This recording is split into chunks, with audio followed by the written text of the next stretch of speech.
Moro, Yubi, Tori, all finger lock or several finger lock. Although we're no longer practicing this technique with a finger lock itself, it's the same basic principle.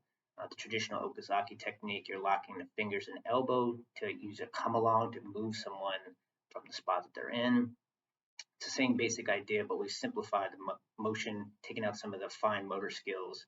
Just need to grab the wrist and the elbow and still using that pressure to move someone. I'm going to grab someone's wrist across my body, cross wrist grab. Help me set up a belt with a couple of sticks taped to it and knots on each end, one for the hand, one to keep it from slipping out, upper arm, lower arm, and elbow and wrist joint. Just going to reach across my body, the inside of the other person's wrist.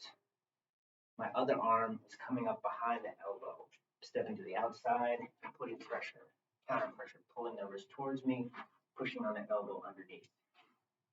Nice lock. This is also the way traditionally to set up shigurami. You either break over the elbow or you can slide across to the opposite shoulder. I'm not going through all that. I'm just locking and moving them. The one weakness of the technique is it requires dynamic motion. Once they come in and lock, if I stand here and stop, they just need to take a step or two forward to release the pressure. But because they have to take a step to release the pressure, I'm going to use my dynamic motion to move them. Take them, get that lock. They want to step out of it, so I just follow them and take them and either walk them out a door, walk them into a wall. If you have some kind of counter pressure where they can't move, this is a great technique. I'll lock somebody, walk them into a wall. The wall's keeping them from moving forward, and I've got a nice lock on them. You can also do this with two people. If you have one person on each side, both people grab and lock, and we actually can hold them in place or more easily direct them wherever we want to move them. Again, simply grabbing the wrist across my body, cross wrist to the outside, stepping behind the elbow, using my other arm, put pressure behind the elbow, and lock, counter pressure, pulling and pushing. Again, it's going to create dynamic motion. If I'm just by myself and there's no wall or anything in the way and I'm locking them, they will step out of this technique if I'm not moving.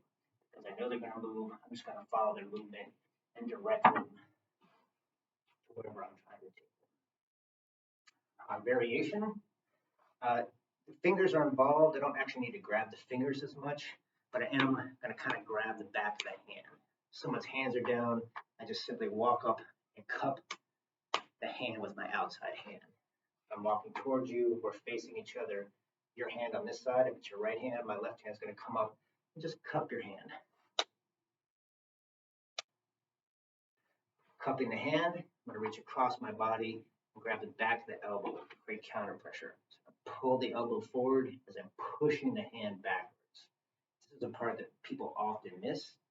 Just pushing the hand backwards, it affects my arm, but it's not affecting my body, not creating any kazoosh. I need some kind of kazoosh to buy myself the time to turn that wrist around and create the lock. What happens when I pull and push, instead of just pushing the hand back, I'm actually locking the elbow in place. That's the fulcrum. So when the hand push on the back of the hand, it actually torques the whole body forward. The shoulder comes forward, and it buys me that second using kazoosh, turn the wrist around to create the lock that I'm going to get into in just a second. Coming up, cupping the back of the hand, grabbing the back of the elbow, spiraling to the outside of the arm that I'm connecting. I want to be careful to not be in the way of the other person. If I walk straight in, grab the lock and do this, body's going to slam right into me. They might even headbutt me in the face. So I want to grab, make sure I'm getting out of the way as they snap them forward. Their head's going to come right by my shoulder, snapping them forward. From here, I've still got the wrist. I'm turning in towards their body so we're both facing the same way. Bring it up and reinforce. Cupping that hand on the outside, grabbing behind the elbow, push and pull as I circle to the outside. Turn the hand in towards the body, bring it around the front, and reinforce. You can see their elbow is inside, my bicep kind of in my body. I'm using counter pressure against the wrist. Looks like this, pushing behind the wrist, snapping me forward, turning the wrist towards me all the way around, and then locking putting pressure on the hand into the wrist with my elbow caught in here between your pec and the tricep. Hand, snap, twist, turn, reinforce, and lock. Hand, elbow, snapping as I turn, twist, and lock. Good luck practicing Moro, Yubi, Tori at home.